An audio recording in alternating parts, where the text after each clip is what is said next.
오늘은 그 유명한 포도나무 비유에 대한 말씀입니다. 이 말씀을 통해서 주 안에 있어라 라고 하는 말씀을 함께 나누도록 하겠습니다. 사랑하는 성도 여러분, 오늘날은 선택의 시대입니다. 우리가 음식을 선택해서 먹고 옷을 선택하여 입습니다. 직업도 선택하고 그리고 인간관계도 선택하여 하는 것입니다. 심지어는 종교와 그리고 교회까지도 내가 맞는 것을 찾아 스스로 선택하는 시대를 우리는 살아가고 있습니다.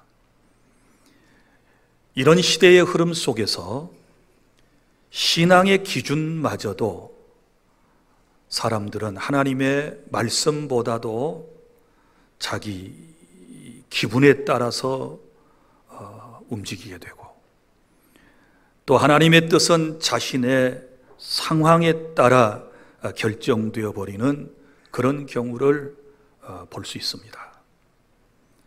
이런 얘기지요. 교회에 와서 설교를 들을 때에도 목사님이 내 마음에 맞으면 하나님의 말씀을 듣고, 목사님이 내 마음에 들지 아니하면 하나님의 말씀을 받지 않겠다라고 하는 마음. 또 교회에 와서도 내 마음에 맞는 교인과는 친하게 지내고 마음에 들지 않는 성도들과는 거리를 두고 살리라. 또 어떤 사람은 예배도 취향에 따르는 경우가 있습니다. 내 취향에 따른 예배 순서라든지 그런 분위기라면 기꺼이 예배에 열심히 참여하지만 자신의 취향에 맞지 않는 찬송가라든지 예배의 순서라든지 이런 것들이 이제 보여지면 예배를 잘 나오지 않게 되는 것입니다. 또 어떤 사람은 교회에 와서도 하나님의 말씀에 집중하기보다는 그 교회의 분위기가 더 중요하다고 생각을 합니다. 그래서 인간관계를 더 소중히 여기는 것, 이런 것들은 영적으로 우리가 진단을 해보면 하나님과의 관계가, 소위 주님과의 관계가 끊어진 상태라고 하는 것을 알 수 있습니다. 여러분, 예수님은 분명히 말씀하셨습니다. 내 안에 거하라, 나도 너희 안에 거하리라고 4절에서 말씀하시지 않습니까? 신앙이라고 하는 것은 여러 가지로 표현할 수 있는데 연결이라고 볼 수 있어요. 신앙은 나무에 가지가 붙어 있는 것처럼 주님께 붙어 있어야 내 신앙이 살 수 있는 것입니다. 오늘 우리는 주신 말씀을 통해 왜 내가 주 안에 있어야 하는지, 그리고 왜 교회 안에 뿌리를 내려야 하는지, 그리고 어떤 사람이 열매를 맺는 삶을 살 수 있는지에 대하여 함께 말씀을 나누도록 하겠습니다. 첫째, 오늘 본문을 통해서 주님이 주신 말씀은 주 안에 있는 사람은 생명을 얻고 열매를 맺는다 라고 하는 말씀을 우리에게 주십니다. 1절 보면 예수님께서 말씀하셨습니다. 나는 참 포도나무요 내 아버지는 농부라. 여러분, 자신을 참 포도나무라고 소개를 하셨습니다. 예수님은 우리 신앙의 유일한 줄기가 되신다는 뜻이거든요. 줄기에서 가지로 수액이 흘러가듯 주님께 붙어 있을 때만 은혜가 흐르게 되는 것이고 생명이 유지되고 그리고 열매를 맺을 수 있게 될 것입니다.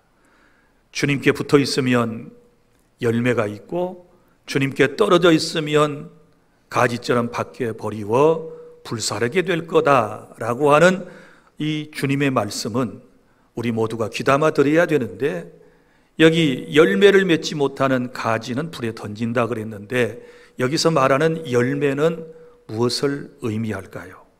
단순히 외적인 사역의 성과를 말하는 것은 아닙니다. 여기서 말하는 열매는 갈라디아서 5장 22절부터 23절에 말씀하는 바, 바로 성령의 9가지 열매, 곧 주님의 성품을 말씀하는 것입니다. 사랑과 희락과 화평과 오래 참음과 자비와 양성과 충성과 온유와 절제, 이것이 바로 그리스도인들의 성품이 되어서 우리의 삶 가운데 드러나는 열매를 말씀을 하는 것입니다.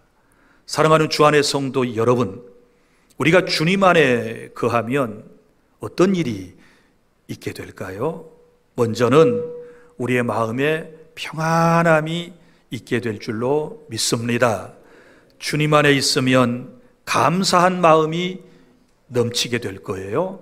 우리가 주님 안에 있으면 어떤 어려움도 인내하고 승리할 수 있는 줄 믿으시기를 바랍니다.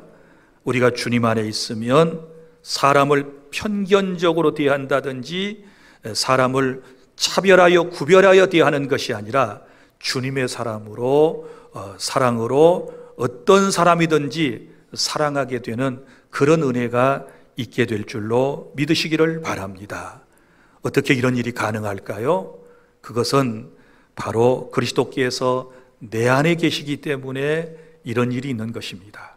그리고 하나님의 말씀이 나를 지배하기 때문이고, 그리고 성령께서 나를 이끌어 주시고, 그리고 주님이 친히 세워주신 교회 공동체가 나를 지켜주기 때문에 나는 평안한 가운데서 감사의 삶이 넘치고, 그리고 인내하며 또한 모든 사람을 사랑하는 그런 은혜 속에서 살 수 있는 줄로 믿으시기를 바랍니다. 사랑하는 성도 여러분, 사람은 무엇에 붙어 있는가에 따라 생명이 결정되는 것입니다. 주님께 붙어 있으면 살아나는 것이고, 주님께로부터 떨어지게 되면 결국은 메말라 죽게 된다라고 하는 이 말씀을 기억하고, 주 안에 있으면 오늘 주님이 말씀하신 생명과 그리고 삶의 아름다운 열매를 맺게 된다는 것을 꼭 마음에 새겨주시기를 바랍니다. 그 다음에 둘째로, 주님과 교회를 떠나면 어떻게 될까요? 영혼과 육체가 메마르게 되는 것입니다. 6절 말씀입니다. 사람이 내 안에 거하지 아니하면 가지처럼 밖에 버려져 마르나니 사람들이 그것을 모아다가 불에 던져 사르느니라고 말씀을 하셨습니다. 여러분, 여기서 예수님은 내 안에 거하지 않는 삶에 대하여 또 다른 말로 밖에 버려진 가지라는 이런 표현을 하고 계십니다. 겉보기에는 가지지만 이미 생명 공급이 끊어진 상태를 말하는 것입니다. 그러면 여러분, 결국은 불에 던져지게 될 것이다, 이렇게 주님께서 오늘 말씀을 통하여 우리에게 경고하시지 않습니까? 그래서 우리가 신앙생활을 한다고 하면서도 주 안에 거하지 아니하게 되면 어떤 일이 생길까요? 주님 안에 거하지 않게 되면 예배를 드려도 감격이 없어요. 예배가 감격이 없으면 힘들어져요. 말씀을 듣고 읽어도 심령이 메마르게 돼요. 여러분, 우리가 주님 안에 거하지 않는다면 기도의 응답도 없고 내 삶의 기쁨이라고 하는 것은 찾아볼 수가 없다는 사실을 아셔야 돼요. 그런데 여러분, 이런 영적인 메마름은 갑자기 오지는 않는 것입니다. 처음에는 아주 작고 사소한 것으로부터 시작이 돼요. 여러분 한번 생각해 보세요. 포도나무가 있습니다. 줄기가 있고 오늘 말씀한 대로 가지가 있지요. 그러면 그 원줄기에서 가지가 순간 딱 잘려지는 순간, 여러분 생각해 보세요. 바로 원줄기하고 떨어진 가지하고 별 차이가 없어요. 그죠? 똑같이 푸르릅니다. 똑같이 이파리가 달려 있습니다. 아마 똑같이 진액이 뚝뚝 떨어질 수도 있을 거예요. 이처럼 인생이 주님을 떠나게 되었을 때 여러분 처음에는 잘 못 느껴요. 예배 빠져도 11조 떼 먹어도 믿음이 있는 것처럼 느껴져요. 신앙생활을 잘하는 것처럼 보여질 수도 있어요. 그러나 시간이 지남에 따라 점점 가지가 메말라가는 모습을 보면서 아하, 이게 원줄기에서 떨어진 가지이구나 라고 하는 것을 나중에 사람들은 깨닫게 되는 것입니다. 여러분, 지금 제가 한 5가지를 이제 말씀을 드리려고 그러는데요, 주님과 교회를 떠나는 사람들, 신앙이 점점 메말라져 가는 사람들의 5가지 특징이 있어요.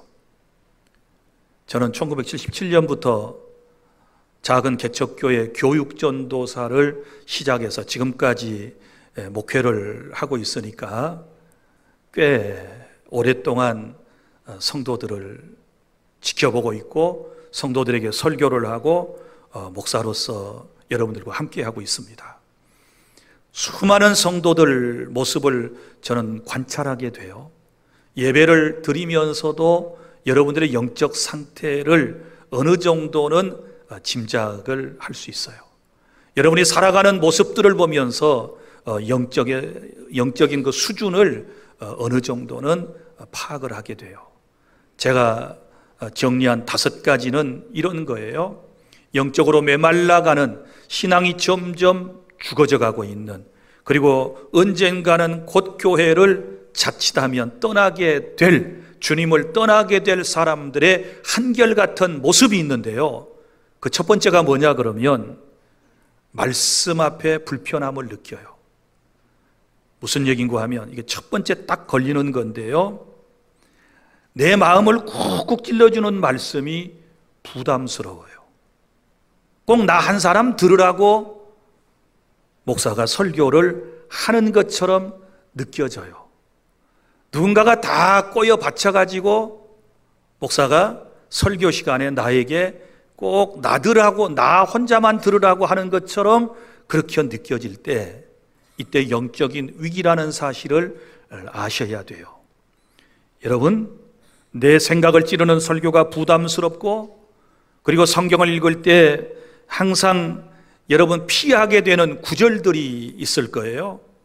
여러분들의 성경을 보면 여러분들의 영적인 모습이 어느 정도 드러나게 되는데요, 성경을 쭉 읽어 나가다가 자기 마음에 와서 닿고 자기 형편에 맞고 자기를 위로하는 말씀들 앞에는 계속해서 줄을 칩니다. 그리고 계속해서 형광펜을 덧칠하게 됩니다. 그런데 부담이 되는, 그리고 내 마음에 아픔을 주는 이런 말씀들은 피해가요. 틀림없이 피해가요. 거기는 그냥 넘어가게 되는 거예요. 이것은 여러분 무엇을 의미할까요? 오늘 주님께서 내 말이 너희 안에 거한다, 너희 안에 거하면 너희가 내 제자가 되고 많은 열매를 맺게 될 것이다, 이렇게 말씀을 했는데, 맨 첫 번째 증세가 말씀에서부터 멀어지게 되는 거예요. 이건 누구나 다 한 번쯤은 경험을 하신 바라고 생각을 합니다. 항상 듣는 설교가 아멘, 아멘하고 받아들일 수 있는 그런 설교가 아니지요. 어쩔 때는 위로가 되고 격려가 되고 힘을 주는 말씀이지만, 때로는 이 말씀이 내 마음을 어떻게 그렇게 잘하는지 콕콕 찔러댄단 말이지요. 꼭 나에게 집중적으로 주님이 말씀하시는 것처럼 들려져요. 이것이 은혜인데 그것을 곡해해서 듣는 것, 이것이 바로 주님으로부터 멀어지는 첫 번째 증세가 된다는 사실을 기억하고 이런 잘못된 여러분들이 오류에 빠지는 일이 없도록 항상 영적으로 깨어서 말씀을 잘 경청해 주시기를 바랍니다. 그 다음에 두 번째는 예배에 대한 거예요. 자, 첫 번째는 말씀에 딱 걸리고 두 번째는 예배에 걸려요. 예배가 부담스럽게 느껴지기를 시작해요. 그래서 정말 예배를 매 주마다 꼭 참여를 할 것인가? 아니면 한 달에 한 번 올 건가? 아니면 1년의 명절에만 나올 것인가? 자기가 선택을 결국은 하게 되지요. 여러분, 그래서 예배가 준비되지 않고 또 영과 진리로 예배하지 않는 그 예배는 감동이 없어요. 그러니까 예배가 지루하게 느껴지는 거지요. 그래서 시계를 늘 봅니다. 핸드폰을 만지작거립니다. 몸은 여기 와 있지만 생각은 가게에 있고 집에 있고 지금 산과 들과 바다와 해외에 있을 수 있게 됩니다. 예배의 집중력이 떨어져요. 예배 시간에 성령의 감동을 받고 눈물을 쏟아본 지가 너무너무 오래된 양반들, 예전에는 나 같은 죄인 살리신 주 은혜에 놀라와 교회 나와서 처음 부를 때 그렇게 눈물이 하염없이 쏟아지며 자기 자신의 연약함을 깨닫고 주님을 의지하고 나를 받아주신 그 하나님 앞에 감사하며 예배했던 그런 감격은 사라졌습니다. 여러분, 예배가 부담스럽다, 형식적으로 느껴진다, 내가 선택해서 예배 시간을 정하고 나온다, 이것은 주님께로부터 멀어져 가고 있는 거고 내 신앙이 시들어져 가고 있다는 사실임을 여러분이 다시 한번 깨달을 수 있기를 바랍니다. 그리고 세 번째는 교회 문제예요. 공동체로부터 자꾸 벗어나고 싶어지는 그런 마음이 생기게 돼요. 자, 신앙생활 알아서 혼자 잘하면 되지, 무슨 교회에 꼭 예배 시간마다 출석하고 교회라고 하는 조직체 안에 들어와야 되는가? 교회 안에는 무슨 모임이 그렇게도 많은가? 내 신앙 내가 알아서 할 터인데 왜 귀찮게 하는가? 왜 구역장은 전화하는가? 왜 담당 교역자들은 내가 교회만 안 나오면 그렇게도 전화를 하고 무슨 사정으로 안 나왔느냐고 따지고 묻는가? 그러다가 어떻게 교회 한번 나오면 교회 사람들이 지나칠 정도로 관심을 가지고 다가와서 말을 건네고 손을 내밀게 될 때 이런 것이 부담되는 사람도 있어요. 내성적인 사람일수록 더 그럴 수가 있거든요. 여러분, 이러한 증세는 사실 마음이 주님께로부터 멀어졌기 때문에 그런 거예요. 여러분, 누군가가 관심을 가지고 나를 따뜻하게 맞아주고 내가 교회를 못 나왔을 때 아파서 못 나왔는지 사고가 생겨서 못 나왔는지 그런 것들을 여러분 챙겨주는 것, 인간적으로 생각해도 너무너무 고맙고 감사한 일임에도 불구하고 그런 일이 부담이 되어서 교회 모임이나 또 어떤 친교의 자리를 나도 모르는 사이에 점점 뒷걸음질하고 멀어져 간다면 이거는 정상적인 신앙생활이 아니다는 사실을 여러분이 깨달아 주시기를 바랍니다. 그 다음에 세 번째는 기도가 걸려요. 기도. 여러분 보세요. 우리가 기도 당연히 해야 되지요. 그런데 여러 가지 이유와 핑계를 대면서 기도의 자리에서부터 멀어져요. 그리고 기도 시간이 점점 더 줄어들게 돼요.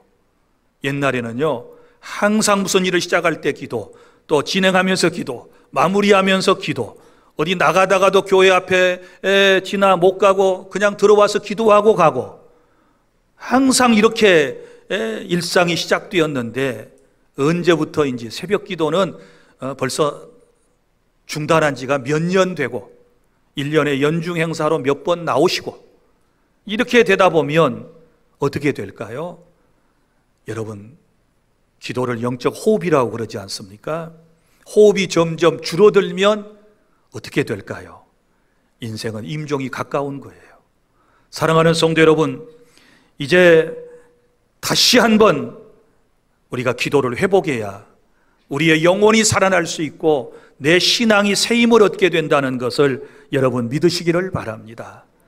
예전처럼 문제가 생기면 기도로 해결하려고 해야지, 지금처럼 문제가 생겨도 기도보다는 사람의 지혜를 의지하고 사람의 노력을 통하여 무언가를 해결해 나가겠다고 하는 것, 언제부터인가 주님께로부터 내 마음이 멀어졌기 때문에 그런다는 것을 여러분 한번 점검해 보시기를 바랍니다. 그 다음에 5번째는 사라지는 게 있어요. 없다가 사라지는 게 있어요. 2가지를 말씀을 하는데, 하나는 감사예요. 감사. 그전에는 작은 것 하나를 가지고도 소소한 일상 속에서도 다 하나님의 은혜입니다. 그리고 감사하다가 이제는 큰 것을 받고도 훨씬 더 넉넉한 삶의 형편 가운데서도 감사하지 못하고 투덜거리고 원망하며 살아가는 여러분들의 모습이 아닙니까? 그래서 감사가 사라진다. 이거는요, 주님께로부터 지금 멀어졌다는 것이고요. 또 기쁨이 사라져요. 마음이 기쁘지를 않아요. 이 좋은 세상에 살아가면서 마음이 안 기뻐요. 잘 먹고 잘 살면서 마음은 늘 툴툴거려요. 눈 뜨면 원망하고 불평할 것만 먼저 눈에 보여요. 기뻐하기보다는 어떻게 하면 투덜거릴까, 짜증낼까, 꼭 이런 사람처럼 타인에게 비춰지는 경우가 있다 그 말이지요. 사랑하는 여러분, 오늘 이 5가지, 이것은 제가 제 목회 현장 가운데서 우리 성도들을 지도하다가 제가 깨닫게 된 말씀들을 지금 정리해서 드렸습니다. 어떻습니까? 어떤 사람은 이런 과정이 지나간 사람도 있을 것이고, 어떤 사람은 지금 찾아온 사람도 있을 거고, 경험한 사람도 있으리라고 생각을 합니다. 더 쉬운 말로 표현하면 왜 이런 증세들이 생겼을까요? 주님을 떠나 살기 때문에 그래요. 주님으로부터 멀어졌기 때문에 그런 거예요. 바로 이것은 여러분 붙어 있지 않는 가지의 모습과도 다를 바가 없는 것이고, 결국은 어떻게 될까요? 말라서 떨어지게 되고 불에 던져지는 것은 신앙이 무너지는 파멸을 의미하는 것입니다. 예수님은 이러한 일들을 미리 우리에게 경계하라고 말씀을 하시면서 경고의 말씀으로 저와 여러분에게 주셨다는 것을 깨달을 수 있기를 바랍니다. 그래서 주님을 떠나면 아무것도 할 수 없다는 주의 말씀, 너희가 나를 떠나서는 아무것도 할 수 없다. 여러분, 가지가 원줄기를 떠나서는 절대 열매를 맺을 수 없는 것처럼 생명의 주님을 떠나서는 아무것도 할 수 없어요. 다시 말하지만 엉뚱한 것에 용기를 얻지 마세요. 가지가 딱 잘려지는 그 순간, 아니 몇 시간 동안은요, 양쪽 다 똑같아요. 그러지 않습니까? 신앙생활 열심히 하다가 교회 나오는 걸 중단하고, 열심히 교회에서 충성하고 헌신하고 봉사하다가 중단한 사람이나 계속해서 그렇게 하고 있는 사람이나 별로 다를 것이 없는 것처럼 보여지지만 시간이 지나면 결국은 다 메말라 비뚤어져 버린 내 모습을 볼 수 있게 돼요. 깨달을 수 있기를 바랍니다. 셋째, 그러면 주 안에 거하는 삶은 어떤 삶을 말씀을 할까요? 오늘 주 안에 거하여라, 주 안에 살아라, 말씀 가운데 거하여라, 이렇게 말씀을 해주시는데요. 자, 예수님은 두 가지를 강조하시는데 7절과 8절 보세요. 너희가 내 안에 거하고 내 말이 너희 안에 거하면 이로써 내 아버지께서 영광을 받으시고 너희는 내 제자가 되리라, 이렇게 말씀을 주셨어요. 그러면 이제 주 안에 산다라고 하는 것은 3가지 의미가 있는데요. 첫 번째는 하나님의 말씀 안에서 사는 것을 의미하는 것입니다. 하나님의 말씀 안에. 여러분, 하나님의 말씀은 하나님의 생각이십니다. 하나님의 말씀은 하나님의 뜻인 줄로 믿으시기를 바랍니다. 하나님의 말씀은 주님의 음성이라는 사실을 기억하시기를 바랍니다. 그래서 말씀을 따라 살아가는 삶은 절대로 흔들리지 않아요. 흔들리지 않습니다. 사람 따라가는 거 아닙니다. 환경 따라가는 거 아닙니다. 말씀을 따라가면 흔들림이 없고 거기에는 아름다운 약속된 것들이 우리에게 현실로 주어지게 된다는 것을 믿으시기를 바랍니다. 말씀이 내 안에 거할 때 나는 주 안에 머물게 된다. 그 다음에 주 안에서 산다라고 하는 말씀의 두 번째 의미는 무엇일까요? 이것은 바로 예배 안에 사는 거예요. 예배하며 사는, 예배에 목숨을 걸고 살아가는 성도의 삶을 말씀하고 있는 것입니다. 여러분, 예배가 무엇입니까? 예배를 여러 가지로 설명할 수 있지만 예배는 이런 것입니다. 먼저는 주님과 내가 연결되어지는 시간이에요. 주님과 내가 연결되어지는 시간. 가진 내가 원줄긴 예수님과 딱 연결되듯이 예배는 바로 하나님과 내가 연결되어지는 복된 시간이라는 것을 여러분이 아셔야 돼요. 그리고 예배가 무엇입니까? 하나님과 내가 만나는 시간입니다. 여러분, 우리는 지금 하나님을 만나기 위해서 왔습니다. 그 하나님께 예배하기 위하여 이 자리에 오신 것입니다. 사람 만나려고 온 거 아닙니다. 하나님 만나려고 예배하는 자리에 왔다가 여러분 우리의 형제자매를 만나는 것이지, 우리의 이 교회에 오는 목적이 분명해야 돼요. 예배가 무엇입니까? 하나님을 만나는 것입니다. 그런데 영이신 하나님은 우리가 눈으로는 볼 수가 없잖아요. 어떻게 우리가 이 영이신 하나님을 만날 수 있나요? 우리가 영이신 하나님을 만난다라고 하는 것은 감사하게도 하나님께서 우리 육신 안에 우리의 영혼을 주셨어요. 하나님의 성품인 영혼을 이제 우리에게 주셨기 때문에 우리의 영혼이 영이신 하나님을 지금 만나고 있는 거예요. 믿습니까? 내 영이 하나님을 만나는 시간. 여러분, 하나님 만나야 삽니다. 믿습니까? 하나님 만나야 내 인생의 문제가 해결됩니다. 사람 만나 하소연해가지고 되는 게 아니에요. 사람은요 다 한계가 있어요. 사람은 전능하지 못해요. 그렇지 않습니까? 그러나 우리 하나님은 전지하시고 전능하신 하나님이시니 예배를 통하여 이 하나님을 만나는 순간에 내 영은 기뻐지고 나의 모든 삶의 문제는 해결되어 하나님께 영광을 돌리게 되는 것입니다. 그리고 예배가 무엇입니까? 하늘의 은혜가 땅으로 흘러내리는 통로와도 같은 것이다. 그러니까 하나님께서 저와 여러분을 위하여 하늘에 다 모든 것을 준비하고 계시는데 그것을 흘려내려보내는 통로가 무엇이냐? 예배예요. 예배. 그래서 예배를 통하여 예비된 하늘의 놀라운 것들을 우리에게 지금 흘려내보내 주시는 그런 은혜의 시간인 줄로 믿으시기를 바랍니다. 그러니까 이 예배에 목숨을 걸어야 될 줄로 믿습니다.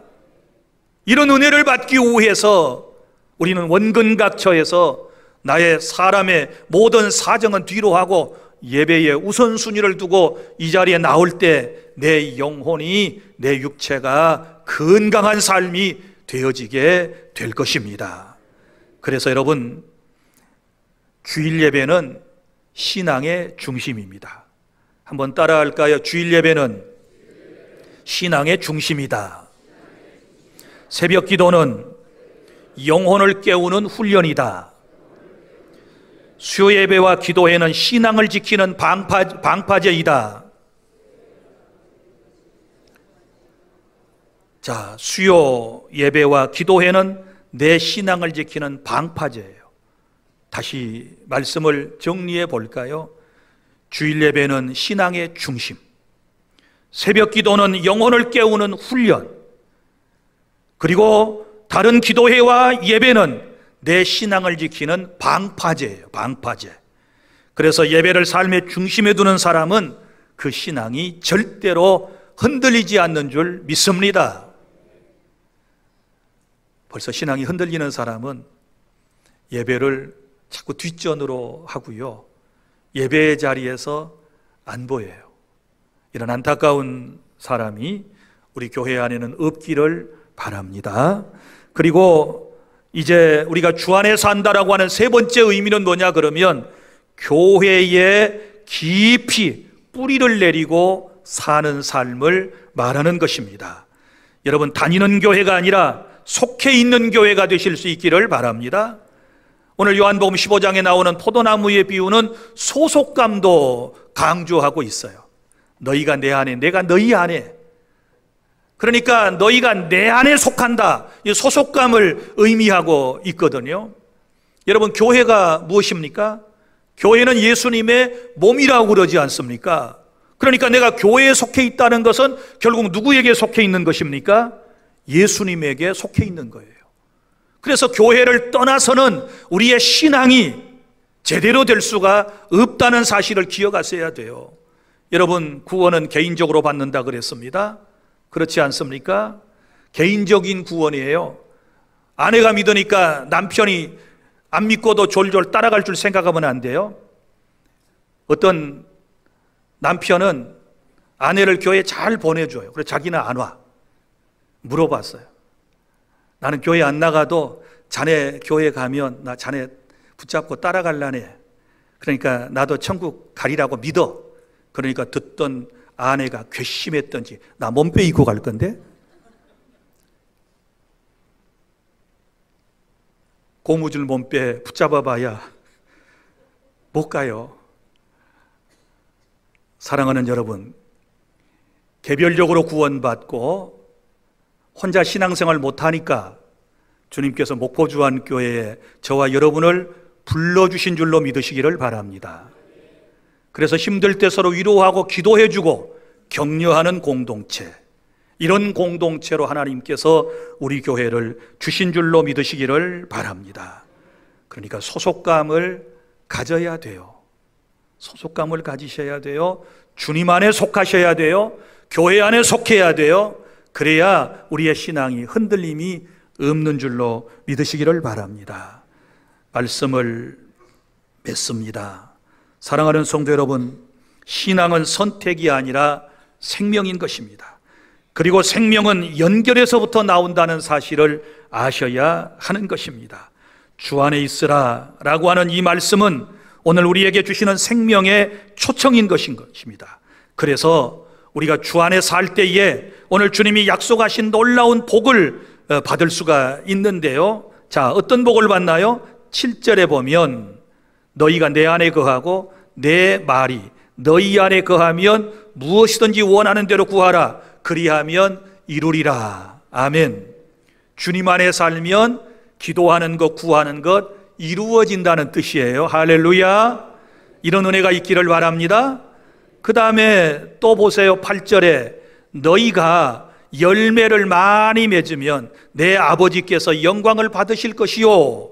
두 번째는 주님 안에 거하게 되었을 때 열매를 많이 맺는다는 거예요. 열매를 하나님께서 많이 주시겠다. 그 다음에 또 하나는 영광을 받으실 것이요. 또 하나는 내 제자가 되리라. 이 마지막에 내 제자가 된다는 말은 네가 진정한 그리스도인으로 인정을 받게 될 것이다. 이렇게 말씀을 해 주셨습니다. 오늘 저와 여러분이 주 안에 살아야 합니다.